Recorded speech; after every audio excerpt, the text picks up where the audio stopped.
اب ابو لہب اس کائنات کا گندہ ترین کافر ہے، ٹھیک ہے، اور اس کی بہت زیادہ دشمنی تھی نبی کریم صلی اللہ علیہ وسلم کے ساتھ، اس کی دشمنی کی، اور وہ علانیہ دشمنی تھی، کوئی خفیہ دشمنی نہیں تھی۔ نبی صلی اللہ علیہ وسلم کا وہ سگا چچا تھا، لیکن حسد اور ایک تو حسد اور کینہ بہت زیادہ تھا، اور دوسرا بڑا فیکٹر تھا کہ اس کی جو بیوی تھی وہ بنو امیہ سے تھی، ٹھیک ہے، اور بنو امیہ جو تھے وہ نبی صلی اللہ علیہ وسلم کی مخالفت میں پیش تھے، اور اس کی بیوی جو ہے وہ ویسے بھی لیڈر ٹائپ تھی، یعنی تاریخ میں یہ لکھا ہوا ہے کہ مکہ میں 3 اس وقت خواتین تھیں جن کا وزن پورے مکہ کو نہیں اٹھا سکتا تھا، اور وہ 3 ایک یہ ام جمیل تھی ابو لہب کی بیوی، ایک ہند زوجہ ابو سفیان تھی، اور ایک سید رسول اللہ صلی اللہ علیہ وسلم کی پھوپھی مبارکہ تھی اما سیدہ صفیہ۔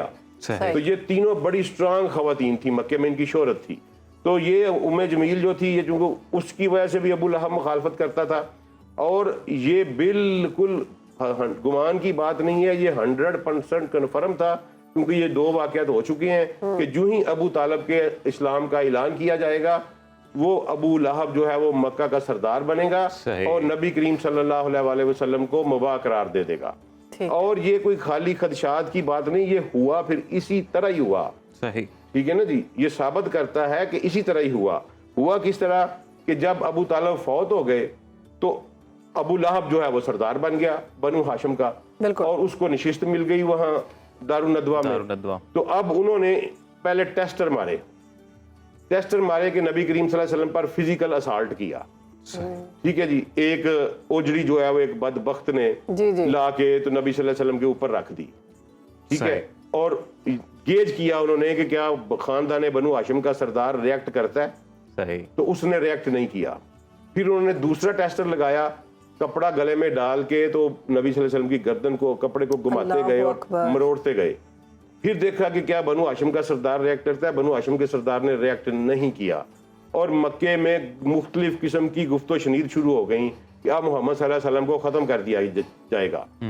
اور اس کے اگینسٹ پھر یہ ہوا کہ جو بڑے بڑے خاندانوں کے چشم و چراغ تھے جو نبی صلی اللہ علیہ وسلم کے ساتھ آ چکے تھے، انہوں نے پھر ریئیکٹ کرنا شروع کیا، ٹھیک ہے جی۔ وہ اس میں جو پیش تھے وہ حمزہ بن عبد المطلب تھے، عمر بن خطاب تھے، سعد بن ابی وقاص تھے، اور یہ زبیر تھے، زبیر بن عوام، یہ چاروں مختلف قبیلوں سے تھے۔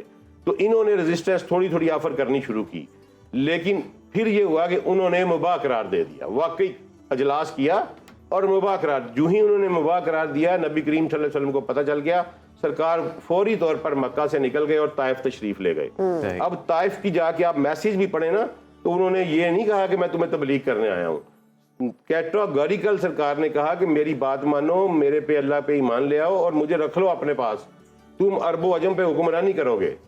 لیکن وہ بد نصیب لوگ تھے، ٹھیک ہے، ان کی قسمت نے یاوری نہیں کی، انہوں نے نہ صرف دعوت ریجیکٹ کی، توہین کی، بلکہ تشدد کروایا۔ اب اس تشدد کے بعد نبی کریم صلی اللہ علیہ وسلم کی وہ دعا پڑھیں، ٹھیک ہے نا، جو طائف کے واپسی پہ کی ہے، اس سے سارا پتہ چل جاتا ہے کہ پہلی دفعہ زبان رسالت پہ آیا کہ یار اللہ تو نے مجھے کن کے سپرد کر دیا ہے۔ اب وہ اس طرف گئے، انہوں نے تشدد کیا، پیچھے جاتے تھے وہاں مباح قرار دیے جا چکے تھے، ٹھیک ہے، وہ ذرا لائیں اپنے اوپر وہ کفیت کہ ایک بندے کو کیا کفیت ہوگی۔ تو اس پہ پھر انہوں نے پہلے سہیل بن عمر سے پناہ مانگی، اس نے ریفیوز کر دیا، پھر اپنے پردادا کے رشتہ دار مطعم بن عدی سے مانگی، تو وہ اس کو غیرت آئی کوئی تھوڑی سی قبائلی، تو وہ لے کے آیا اور آ کے اس نے اعلان کیا۔ لیکن یہ خطرہ بدستور موجود تھا کہ وہ پناہ واپس لے لے گا اور نبی کریم صلی اللہ علیہ وسلم کو دوبارہ وہ مباح والا پریکٹس جو ہے نا وہ کر دی جائے گی۔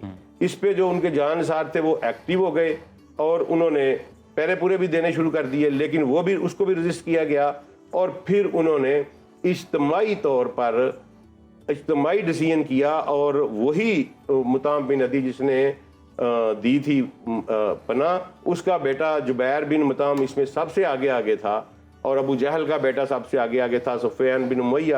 انہوں نے اجتماعی میٹنگ کی اور نبی صلی اللہ علیہ وسلم کے اجتماعی قتل کا فیصلہ کیا۔ اللہ اکبر، ٹھیک ہے جی، اور اجتماعی قتل انہوں نے کہا سارے مل کے کرو تاکہ یہ مکہ میں خون نہ ہو۔ اور انہوں نے پھر ابو لہب سے ڈسکس کیا، ابو لہب کو سے کہا کہ وہ مباح قرار دے۔ ابو لہب نے وہاں پہ یہ شرط لگائی کہ صرف محمد کو میں مباح قرار دے رہا ہوں، آپ اس پہ حیران ہوں گے کہ میں ہر بندہ پڑھنے والا حیران ہوتا ہے کہ کیوں انہوں نے گھیر لیا مکان کو اور ساری رات کیوں ویٹ کرتے رہے. صحیح. ٹھیک ہے, مولا علی جو ہے وہ سین میں چادر لے کے سوئے رہے اور وہ باہر ویٹ کرتے رہے. کیوں؟ اس لیے کہ ابو لہب نے پہلے کہا بھی ہوا تھا کہ میں نے صرف محمد کو موا کیا, اگر بنو ہاشم کے کسی اور بندے کو نقصان پہنچا یا کسی کی عزت پہ حرف آیا تو میں جنگ کروں گا. صحیح صحیح. تو وہ بار بار آ کے یہ کہتا بھی تھا کہ دھیان رکھنا محمد کے علاوہ کسی بندے کو کوئی نقصان نہ پہنچے. یہی وجہ ہے کہ انہوں نے جب دیواریں پھلانگی صبح چڑھنے پہ اور آگے سے مولا علی نکلے تو پہلے مولا علی کو سجدوں کو کیا, ان کا محمد کدھر ہے. مولا علی نے کہا مجھے دیکھے گا ادھر, میں ضامن ہوں اس کا, مجھے کیا پتا کدھر ہے. تو پھر انہوں نے اس کو چھوڑ دیا اسی وجہ سے کہ صرف محمد صلی اللہ علیہ وسلم کو مباح قرار دیا گیا تھا. تو یہ کنکلوژن ہے, یہ میری گزارش ہے تمام اپنے سننے والوں سے کہ اگر ابو طالب کا اسلام کا اعلان کر دیا جاتا تو اسلام جو ہے وہ بڑے پہلے دن ہی یہ پودا پھوٹتے ہی جو ہے وہ جڑ سے اکھاڑ دیا جاتا. یہ ممکن ہی نہیں تھا. ابو طالب کا اسلام کا اعلان نہ کرنے کی وجہ سے ہی اسلام جو ہے وہ مکہ میں پنپا. اس کو حکمت کو سمجھا کریں. ایک دم سے انہوں نے فرقہ واریت میں آ کے اور میرا مطلب ہماری تباہ و بربادی اتار دی ہے. یہ سوچنا چاہیے تھوڑا سا, کیونکہ اللہ نے سورہ فرقان کی آیت نمبر 42 میں کہا ہے, نہیں سورہ انفال کی آیت نمبر 42 میں کہا ہے کہ جو ہلاک ہوا وہ دلیل سے ہلاک ہوا اور جو زندہ رہا وہ دلیل سے زندہ رہا. دلیل کی اتنی بڑی جو ہے نا یہ اہمیت ہے. تو فرقہ واریت سے باہر نکلیں, ذرا اپنی عقل کو استعمال کریں, آپ کو پتہ چل جائے گا کہ ابو طالب کا اسلام اناؤنس کرنا کتنا زیادہ بڑا خطرہ تھا. صحیح. ٹھیک ہے, اور فرقہ واریت سے دیکھیں باہر نکلنے کا, ٹھیک ہے میری بھی پرورش جو ہے وہ ایک ریلیجیس بالکل ایک فقہ کے ساتھ سٹانچ دیوبندی گھرانے میں ہوئی ہے, لیکن وہ باہر ہم اس سے کیسے نکلے کہ وہ ایک اللہ تعالیٰ نے ایک رہنمائی دی. دیکھیں فرقہ واریت سے اوپر اٹھنے کا ایک ہی طریقہ ہے, یہ میرا میسج ہے اس حوالے سے کہ ایک ہی طریقہ ہے کہ آپ صرف نبی صلی اللہ علیہ وسلم کو اپنا کرائیٹیریا بنا لیں. یہی ختم نبوت ہے. میں اس کو آپ ایک واقعہ بتاتا ہوں. محی الدین عربی نے لکھا ہوا ہے اپنی کتاب میں, انہوں نے لکھا ہے جی کہ میں ایک بندہ تھا جو میرے شیخ کو میرے پیر کو نا برا بھلا کہتا تھا, اور میں وہ تھا وہ عالم دین اور میں اس سے بڑی نفرت کرتا تھا. تو ایک دن رسول اللہ صلی اللہ علیہ وسلم نے میری حاضری کی خواب میں اور فرمایا کہ تم اس سے نفرت کیوں کرتے ہو. تو انہوں نے کہا کہ یا رسول اللہ وہ بندہ میرے شیخ کو برا بھلا کہتا ہے, اس کو نہیں مانتا. تو نبی صلی اللہ علیہ وسلم نے کہا کہ تمہارے شیخ کو ماننا کب سے دین ہو گیا ہے, وہ مجھے تو مانتا ہے نا, اور محی الدین تم نے یہ خیال کیوں نہیں کیا کہ وہ میرا امتی ہے.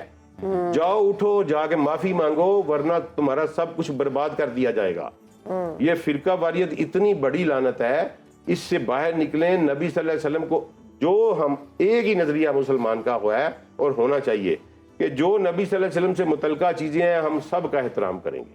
بالکل وہ کہتے ہیں نا کہ احترام کے قابل ہیں جہاں میں جتنے بھی لوگ, میں سب کو مانتا ہوں لیکن مصطفیٰ کے بعد. واہ واہ واہ کیا بات. عبدالسلام صاحب پھر اس فرقہ واریت میں پڑھ کے تو مسلمان اتنا بٹے آپس میں کہ ابھی موجودہ دور میں بھی ہم دیکھتے ہیں کہ اہل غزہ پہ جو بیت رہی ہے وہاں پہ اسلامی ممالک کی آپ دیکھ لیں. فرقہ واریت سے باہر نکلیں گے, ادروائز تو ہمارا دشمن جبڑے کھول کے ہمیں کھانے کے لیے تیار بیٹھا ہے اور وہ جوتے مارتے ہوئے یہ نہیں دیکھتا کہ یہ بریلوی ہے کہ دیوبندی ہے کہ شیعہ ہے کہ اہل حدیث ہے, وہ صرف مسلمان دیکھتا ہے. لہذا سارے کے سارے ہم اپنے اختلافات کم کریں. اگر کوئی بات رہ بھی گئی تو وہ قیامت والے دن واضح ہو جائے گی, اور اپنے اختلافات قائم کر کے. اور ویسے تو یہ مقدسات رسول ہے. ابو طالب میرا مطلب ہے کیسے کوئی ان کی توہین کر سکتا ہے یار, اس سے رسول اللہ صلی اللہ علیہ وسلم کا دل دکھتا ہوگا, 100% دل دکھتا ہوگا.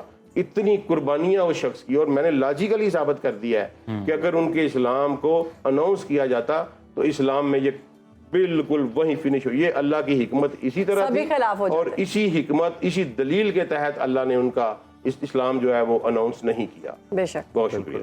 بہت خوبصورت گفتگو کا سلسلہ رہا, بہت شکریہ عبدالسلام عارف صاحب. عبدالسلام صاحب میں تو چاہتا ہوں کہ آج اگر آپ یہ بھی اناؤنس کریں کہ ہم نیکسٹ ٹاپک جو کیا ہونے والا ہے, آج مجھے آج کی ٹاپک پہ نا ہے تھوڑا سا کہ بمبارڈمنٹ بھی ہونی ہے اور کچھ بمیں بھی چڑھنی ہے, تو ان بموں کو نارمل کرنے کے لیے انشاءاللہ کل ہم ثانی و حسنین